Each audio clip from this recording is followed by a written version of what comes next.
पाटील सध्या बोलतात, राधाकृष्ण आणि विखे फक्त पाटील या थेट जाऊयात त्या सरकारकडून ठिकाणी. लोकांची दिशाभूल सुरू आहे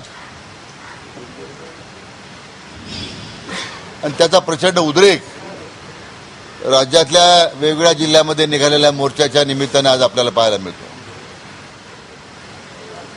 आजही सभागृहामध्ये आम्ही हा प्रश्न स्थगन प्रस्तावाच्या निमित्तानं उपस्थित करणार आणि आज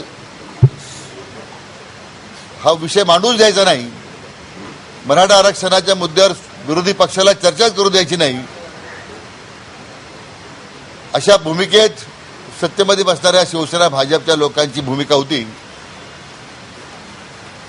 ज्या सरकारवर दायित्व आहे आरक्षण देण्याचं ते चर्चाही करत नाही आणि या सार्वभौम सभागृहामध्ये आमची जी मागणी होती, काँग्रेस, राष्ट्रवादी काँग्रेस, शेतकरी कामगार पक्ष, रिपाई, समाजवादी पार्टीची आमची एकच मागणी, आता या विषयावर सरकारी पक्षाने सरकारनं आता अधिक विलंब लावू नये. आजच सभागृहामध्ये आज महाराष्ट्राच्या कानाकोपऱ्यातून जे लाखो मोर्चेकरी आलेले आहेत मराठा क्रांती मोर्चा करता, ताबडतोब आरक्षणाचा निर्णय सरकारनं आजच्या सभागृहात जाहीर करावा, ही एक ओळीचा ठराव आणून आजच तो निर्णय घ्यावा यासाठी आमचा आग्रह आहे. परंतु दुर्दैवानं गेले 2-2.5 वर्ष मी पाहतोय फोडा आणि झोडा या नीतीने सरकार काम करतं. समाजात दुही निर्माण करून या प्रश्नाला पद्धतशीरपणे बगल देण्याचा प्रयत्न चालू आहे.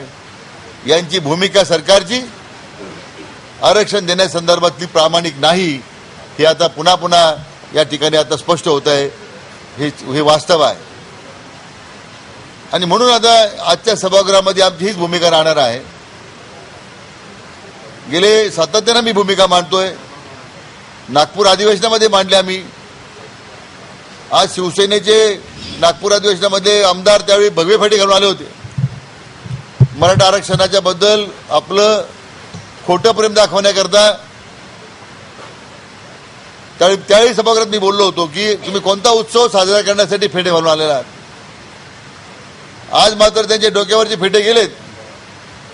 प्रत्येक प्रश्नामध्ये आपली भूमिका सातत्यानं बदलणारा शिवसेनेची जी भूमिका आहे, मग ती कर्जमाफीची असेल, तुमच्या आरक्षणाबद्दलची असेल, समृद्धी महामार्गाची असेल, म्हणजे हवामानाप्रमाणे आता शिवसेनेचं धोरण बदलत चाललंय. हे आता सुद्धा त्यांचा दुटप्पीपणा लोकांच्या समोर आलेला आहे आणि भाजपच्या संदर्भात काय बोलण्याची आता गरजच आली नाही. त्यांची शेतकरी विरोधी आणि या आरक्षणाविरोधी भूमिका ही तर ह्या 2-2.5 वर्षाच्या त्यांच्या कारभाराच्या निमित्तानं अतिशय सुस्पष्टपणे समोर आलेली आहे. पण आज या मोर्चाच्या निमित्तानं कोणत्याही परिस्थितीमध्ये तर सरकार प्रामाणिक नाही मराठा आरक्षणासंदर्भात असा आरोप राधाकृष्ण विखे पाटील यांनी केलेला आहे.